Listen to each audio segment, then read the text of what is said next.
This is a Epomaker HE68 Lite, and let's get straight to the point. This keyboard should not be as cheap as it is.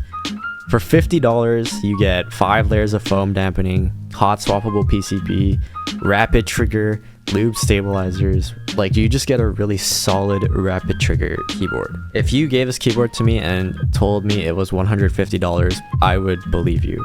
And yeah, before I started using this keyboard, hearing that was $50, I was not expecting this at all. Like, I had a really enjoyable time using this keyboard. The rapid trigger is pretty good. With $50, obviously you have a limitation, and unfortunately it's in the hardware, but you can just adjust some settings in the software, and yeah, it's still usable. Yeah, I mean, it's just a super clean looking keyboard. It does come with that lanyard if you want that look. Personally, I'm not a fan of that because it looks kind of weird.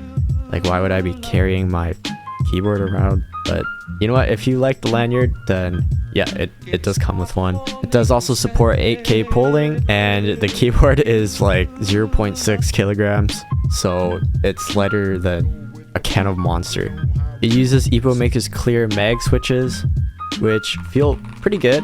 I mean, you can't really expect much with rapid trigger keyboards, but for a rapid trigger keyboard at $50, yeah, it's pretty good. Yeah, and it's also pretty quiet because of all of the dampening, so don't worry about it echoing in your room. And it is a high quality plastic. Like, I'm bending this right now. Yeah, this is not going anywhere. The only problem I see with the keyboard itself is probably the lack of adjustable feet, so keep that in mind. If you do want a higher typing angle, you won't be able to get one, but that's for a lot of keyboards as well. But yeah, I've just been enjoying using this keyboard. I don't know why, it's like so cheap but so good, so it's fun to use, and it's lightweight and it feels good. So I've just been using this keyboard all the time. This is the software. It's pretty simple. You just have your keyboard settings. You can change the keybinds, adjust your rapid trigger settings, and then in advanced key settings, you get your dynamic keystroke, press and click, toggle switch, and your SOCD settings. So just select 2 keys, confirm, and you have SOCD turned on. Here you can adjust your FN layers, macros, you can change your lighting. There's a whole bunch of preset lighting styles, but if you want to make your own, you can go to custom, just select your keys. Then you can look at the database for other people's settings, and you can download them and have them for yourself. In the unboxing, we have the user manual, a USB-C cable, a switch and keycap puller, some extra switches and screws, the strap to attach to the keyboard, a dust cover, and the keyboard itself. Yeah, you definitely don't want to have your reset points too low, because as you can see, I'm just like wiggling my W key up and down, and sometimes the keyboard just thinks I lift my finger up. So let me just see if I can replicate it again. I'm just wiggling my W key around and I'm stopping sometimes.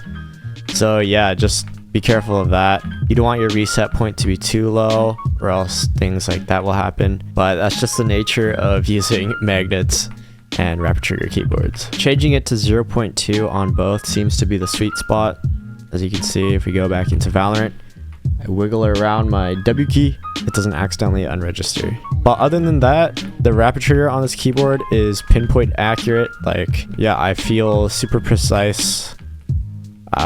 You didn't see that one shot.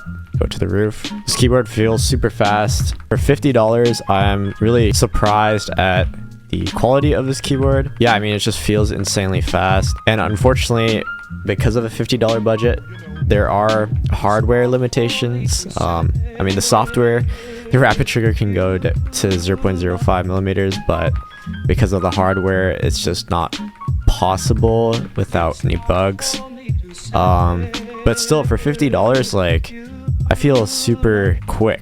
Like, yeah, I mean, you're not gonna really feel the difference between 0.05 millimeters and 0.2 millimeters. So, but yeah, so far this keyboard feels really good for $50. Still feel super quick. SOCD, it works fine. I have no complaints about the rapid trigger or the SOCD. So yeah, it feels great.